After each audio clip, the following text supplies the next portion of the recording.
Muy buenos días a todos los niños y niñas que están en este momento mirando este video que en conjunto con Aprendo Libre hemos creado para ustedes, para que puedan seguir aprendiendo del lugar en que ustedes deseen hacerlo.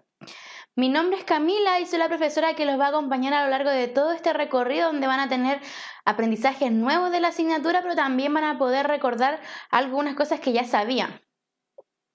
Antes de comenzar a dar la clase, a explicar los contenidos de la clase de hoy, quisiera darle unas recomendaciones para que tengamos una clase mucho más fructífera y productiva y donde el aprendizaje sea llevado de mejor forma posible.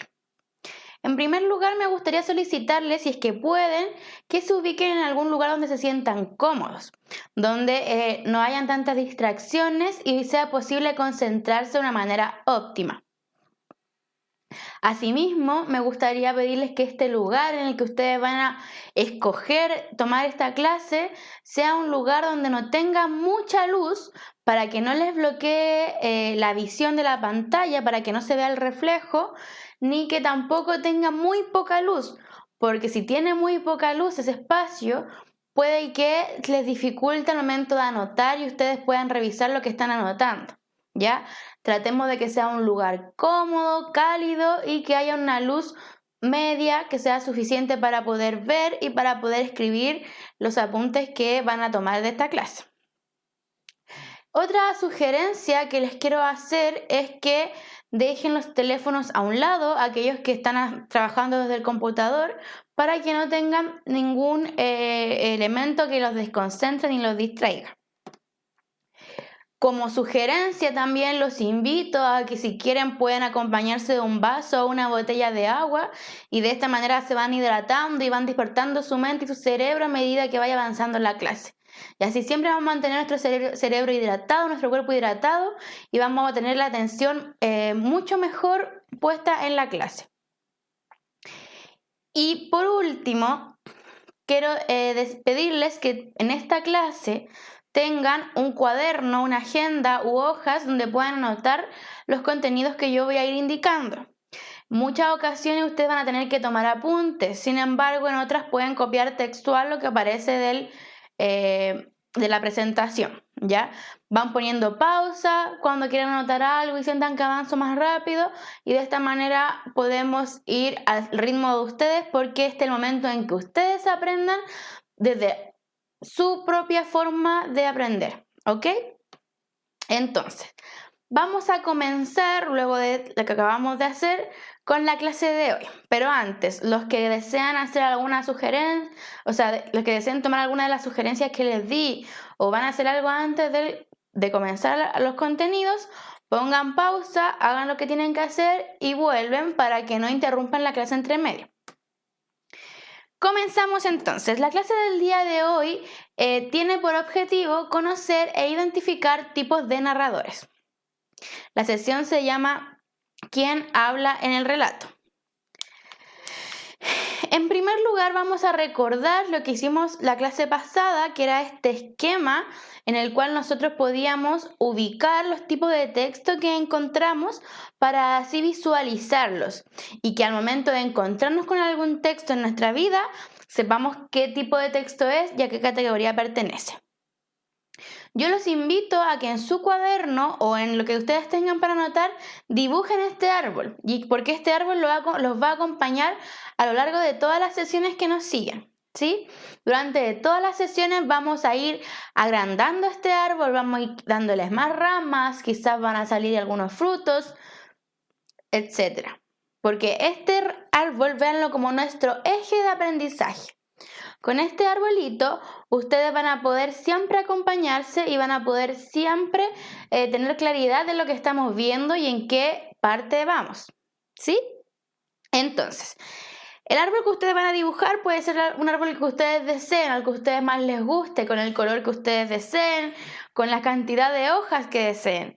Lo importante es que tenga estas ramas que yo les señalo acá. Una rama para los textos literarios y otra rama para los textos no literarios. La rama de los textos literarios va a tener tres ramitas más, ¿cierto? Una para los textos narrativos, una para los textos dramáticos y otra para los textos líricos. La ramita de los textos no literarios también va a tener 3 ramas más: los textos informativos, los instructivos y los normativos. A modo de recordatorio, no vamos a profundizar en ellos, les voy a indicar cuál era cada tipo de texto, que es lo que vimos en la clase anterior. Recuerden que los textos líricos son todos aquellos que se vinculan con la poesía, que están escritos en verso y separados por estrofa, ¿cierto? Donde generalmente los autores, los poetas y las poetisas expresan todas sus emociones y sentimientos con un lenguaje mucho más bello. Los textos dramáticos son aquellos textos donde nos presentan obras que pueden ser representadas en el teatro, y estos textos se construyen a través del diálogo de los personajes. Por último, los textos narrativos, que es lo que voy a ver hoy día, son aquellos textos donde nos cuentan historias. Entonces, como les mencionaba, nos vamos a centrar con los textos literarios, específicamente el texto narrativo. Lo primero que vamos a revisar de los textos narrativos son sus características, y podemos señalar 4. La primera característica es que se escribe en prosa, es decir, que se escribe en párrafos, que nos cuentan una historia, ¿sí? Y que esta historia se compone de acciones, de una secuencia de acciones que van realizando los personajes. También una característica propia de los textos literarios es que predomina la ficción. ¿Qué quiere decir que predomina la ficción? Quiere decir que la mayoría de los textos hay más ficción, hay más fantasía que realidad. Sin embargo, puede que nos encontremos con algunos textos donde se basen en elementos de la realidad, pero que aún así tienen otro grupo de elementos que son ficción. No sé si ustedes han leído o han visto alguna película donde al inicio o al final se señala que está basado en hechos reales, ¿sí? Ahí podemos tener que quizás la historia existió, pero no los personajes, y los personajes son la ficción. O podemos tener que el lugar en el que se desarrolla la historia existe y es real, pero la historia es totalmente inventada, es totalmente ficticia, ¿ya? Es importante que tengamos en claro estas 4 características para poder comprender bien y diferenciar bien a los textos narrativos de los otros textos. ¿Qué más podemos apreciar? La estructura, ¿cierto? La estructura de los textos narrativos es de introducción, desarrollo, desenlace y clímax. Esto también lo vimos en la clase anterior. Recuerden que la introducción es la presentación de los personajes, del conflicto y de los lugares. Luego en el desarrollo esto se desglosa, se explica de mejor forma. En el clímax, el momento de mayor tensión. Y luego llegamos al desenlace, que es cuando ya este conflicto se comienza a resolver. Y puede tener un final feliz como un final no feliz. Y vimos también la función que era entretener al lector. Generalmente leemos los textos narrativos por placer, por gusto, ¿sí? Y entonces la clase de hoy nos vamos a enfocar en los tipos de narradores. ¿Cuáles son los tipos de narradores? Tenemos 2 clasificaciones para estos narradores: según grado de conocimiento y según grado de participación. Según grado de conocimiento, tenemos al narrador que cuenta la historia pero desde fuera. Este narrador no participa en los hechos, no participa en la historia ni en las acciones que ocurren dentro de la historia. Este narrador está fuera, ¿sí? Ve la historia pero desde fuera. Cosa muy importante que tienen que tener en claro, que los invito a que lo anoten en su cuaderno porque no está en la presentación, es que los narradores no son lo mismo que los autores, ¿sí? Puede que tengamos una autora que escribió un libro, pero el narrador de ese libro que escribió esta autora puede que sea un niño pequeño, ¿ya? O puede que tengamos un autor adolescente y el narrador sea una persona adulta. No sabemos. El narrador es la voz ficticia que está dentro del libro, pero en este caso, según el grado de conocimiento, no está dentro de la historia. Está dentro del libro porque es quien nos cuenta, pero no dentro de la historia. ¿Sí? Entonces, dentro de estos narradores que no, están fuera de la historia, que son aquellos que nos cuentan la historia, vamos a tener que dos narradores que se pueden clasificar según grado de conocimiento. Ambos narradores fuera de la historia ven lo que hacen los personajes, como sale aquí en la presentación. Pero hay un narrador que solamente puede contar la historia según lo que ve que hacen los personajes. ¿Ya? Según lo que ve. O sea, yo veo que él está llorando, pero porque le salen lágrimas de los ojos. Yo veo que él está contento, pero porque veo que está sonriendo o se está riendo. No puedo saber nada más que lo que veo. Eso es un narrador según grado de conocimiento. Pero tenemos otro narrador que puede ver lo que piensan y lo que sienten también los personajes. O sea, tenemos un narrador que ve la historia, pero él solamente va a contar lo que ve, ¿cierto? Pero tenemos otro narrador que ve la historia también, pero él va a contar todo, porque él es capaz de verlo todo y saber todo lo que los personajes hacen, sienten y piensan.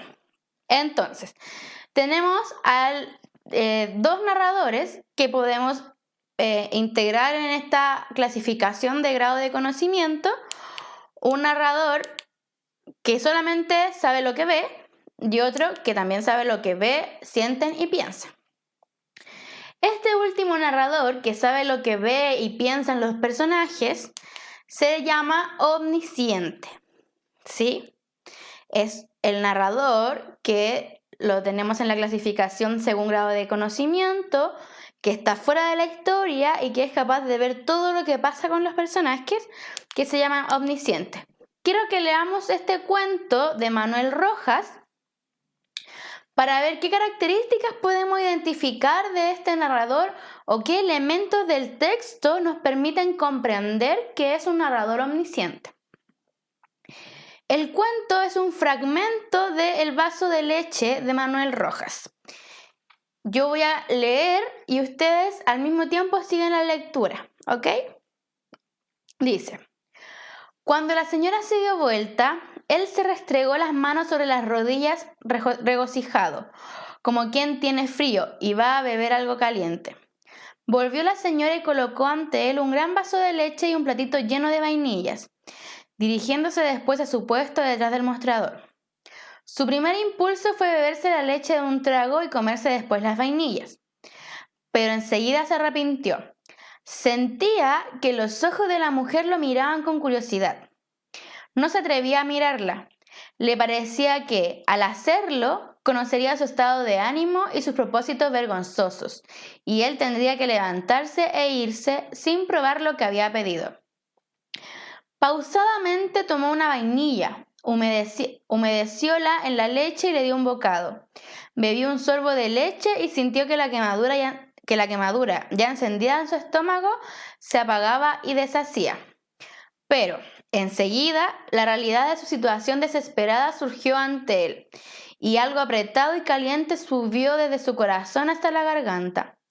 Se dio cuenta de que iba a sollozar a gritos, y aunque sabía que la señora estaba mirando, no pudo rechazar ni deshacer aquel nudo ardiente que le estrechaba más y más.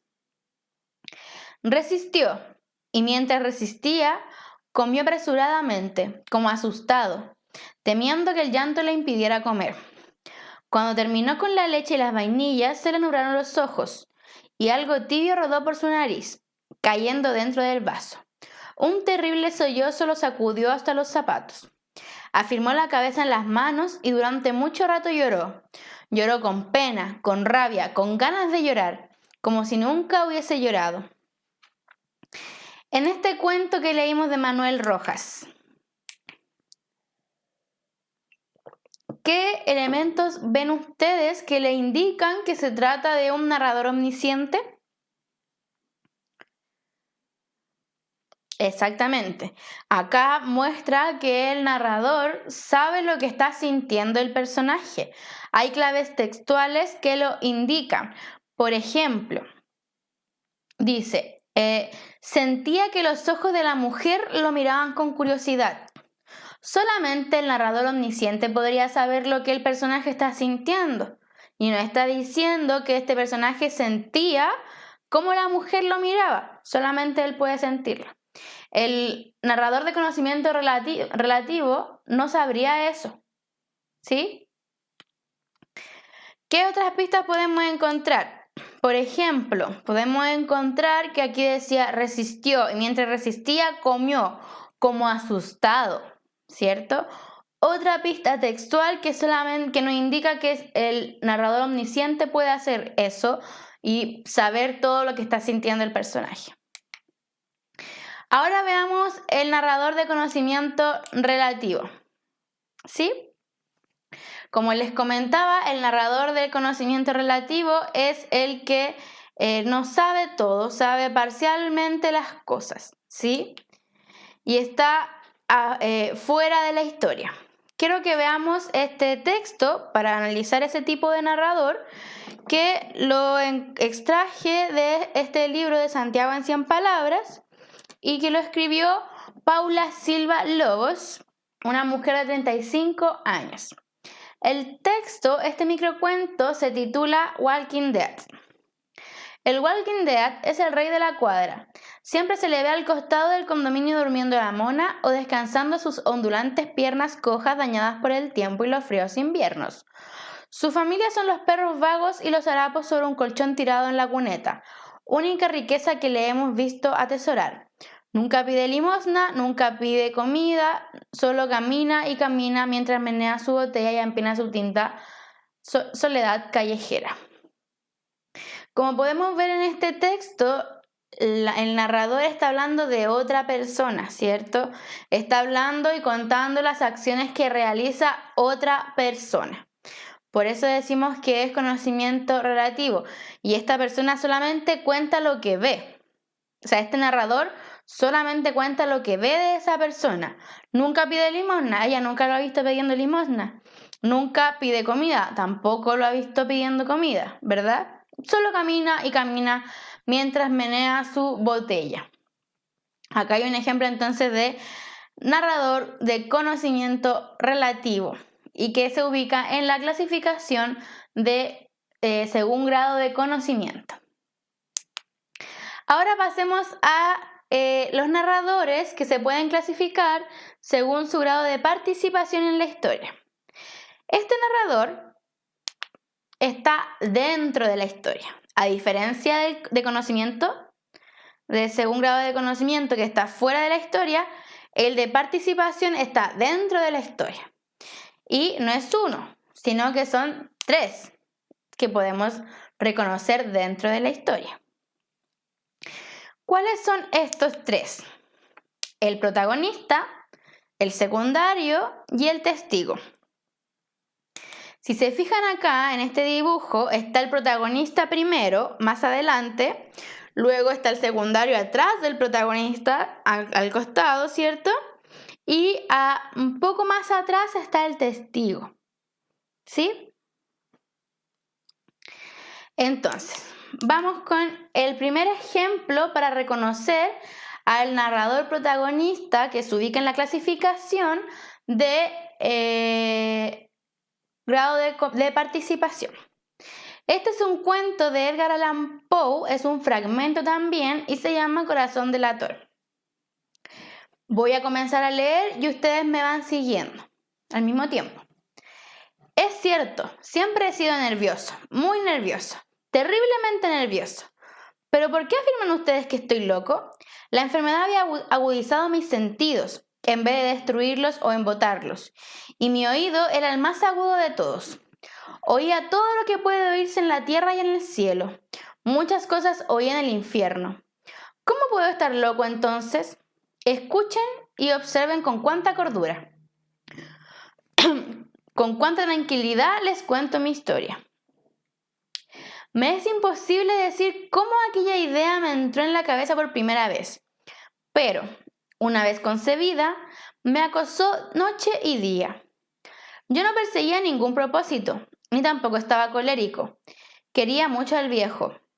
Jamás me había hecho nada malo, jamás me insultó. Su dinero no me interesaba, me parece que fue su ojo. Sí, eso fue. Tenía un ojo semejante al de un buitre, un ojo celeste y velado por una tela. En este fragmento que acabamos de leer del corazón del autor, ¿qué elementos pueden reconocer ustedes que le indican que estamos hablando de un narrador protagonista? Exactamente. Acá podemos ver que se trata de un narrador protagonista porque dice, en el final del primer párrafo, les estoy contando mi historia. Está hablando de él, de su historia, y lo que está pasando, lo que está contando es lo que le pasó a él, ¿cierto? Por lo tanto es narrador protagonista. Acá, ¿qué pasará con esta imagen? ¿Por qué yo les muestro esta imagen de Harry Potter con Hermione y Ron? Exacto. Si se dan cuenta, acá tenemos a Hermione y Ron como unos personajes secundarios. Ellos siempre están ayudando al protagonista y también a veces van contando cosas que le pasan al protagonista. Y la función del secundario es ayudar al protagonista. Es lo que hace Hermione y Ron en Harry Potter. Todas las películas le ayudaban. Bueno, más Hermione, ¿verdad? Pero todas las películas ellos dos cumplían la función de ayudarle a Harry Potter.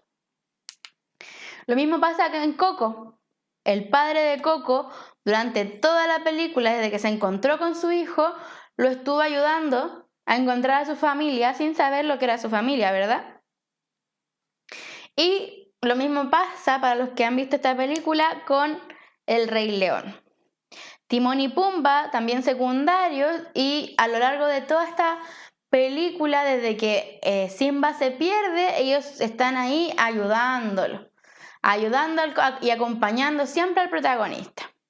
Por lo tanto, podemos decir que estos son secundarios. Y por último, tenemos el narrador testigo. ¿Sí? Dice, este texto también se extrajo de Santiago en 100 palabras y está escrito por Román Campuzano, un hombre de 59 años, y se llama Inmigrantes. En la comunidad, para llamarle fácil, le nombramos Mike. Tiene nombre gringo, es de color. Trabaja hace un tiempo de conserje. Desde la caseta, a través de los cristales, saluda con una gran y blanca sonrisa. Otras veces se acerca, ayuda con las bolsas de basura que llevamos al contenedor, no sin antes dar un fuerte apretón de manos acompañado de un abrazo. Un día lo encontré a la salida del turno. Iba adelante en su bicicleta, pedaleaba fuerte, soltaba el manubrio y abría sus brazos como queriendo volar. Por algún momento, anónimamente, sentí su felicidad. Acá podemos ver entonces que este narrador testigo está dentro de la historia porque él se involucra, ¿cierto? Él sintió lo que estaba sintiendo el personaje del cual estaba hablando. Él sintió la felicidad de Mike, ¿cierto? Y lo está diciendo en primera persona porque él lo está viendo, pero está hablando de otra persona. Y aquí podemos hallar una diferencia entre el protagonista y el testigo. Si bien ambos hablan en primera persona, el testigo habla de él mismo y el protagonista el testigo habla del otro y el protagonista habla de él mismo. Por lo tanto, tenemos que en este relato el narrador es testigo. ¿Bien? Entonces, para ir culminando con la clase de hoy, vamos a hacer un pequeño resumen de lo que hemos visto. En un comienzo, revisamos la clase anterior y comenzamos a integrarle a nuestro texto, a nuestro esquema, estos nuevos elementos que son los tipos de narradores y qué características tienen. Encontrábamos entonces dos clasificaciones que son según grado de conocimiento y según grado de participación. Los narradores que se clasifican según su grado de conocimiento son aquellos narradores que no participan en la historia, pero que pueden ver lo que pasa dentro de la historia. Y tenemos dos, el de conocimiento relativo y el omnisciente. El narrador omnisciente es aquel narrador que todo lo ve, todo lo sabe. El narrador omnisciente sabe lo que sienten, piensan, dicen y hacen los personajes. Sin embargo, el narrador de conocimiento relativo solamente sabe lo que ve y escucha. Él no sabe lo que sienten ni piensan los personajes y están fuera de la historia y hablan en tercera persona, ¿sí? Él hizo esto, ella hizo esto, ellos, ellas, hablan en tercera persona. Por otro lado, tenemos a los narradores que según grado de participación, protagonista, secundario, testigo. El protagonista es aquel que cuenta la historia y cuenta todo lo que le pasa a él. El secundario es aquel que cuenta lo que le pasa al protagonista y está ahí para ayudarle y acompañar al protagonista. Y el testigo es aquel que está dentro de la historia también y cuenta lo que le sucede a otro, ¿cierto? O a otra, pero en primera persona. Eso es la diferencia entre protagonista y testigo. Los dos en primera persona, el protagonista habla de sí mismo, el testigo habla de otra persona. Pero según lo que él vio, yo vi esto, yo vi cuando tal persona hizo esto otro, ¿sí? Entonces, esta fue la clase de hoy. La próxima clase veremos un nuevo elemento de los textos narrativos y los invito a que estén constantemente revisando los videos porque constantemente estamos subiendo material para que ustedes puedan aprender de la comodidad de su casa o del lugar en que ustedes estimen convenientes y deseen hacerlo. Mucho gusto y nos vemos en la próxima sesión.